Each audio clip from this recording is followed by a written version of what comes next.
Maintenant que nous avons déterminé le corps et les conditions de sortie de la boucle, il nous reste à déterminer l'initialisation, la partie from, et la terminaison, la partie terminate. Pour l'initialisation, il faudra lire la valeur à tester, mettre i à 2 et mettre premier à 1, puisqu'on cherche à déterminer les cas où le nombre n'est pas premier. Par défaut, il est premier. Commençons l'enregistrement. Lire, saisir la valeur, mettre i à 2, par exemple en faisant l'addition de 1 et de 1. Si nous avions une constante 2, nous aurions pu directement mettre 2 dans i, et mettre premier à 1. Et c'est tout.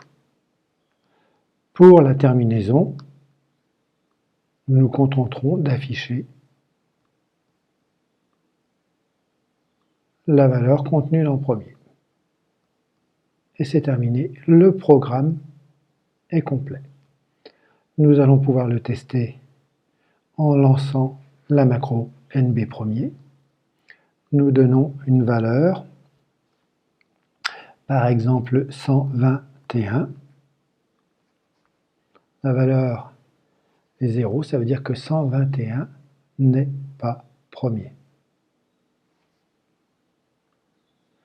Donnons une autre valeur, 71.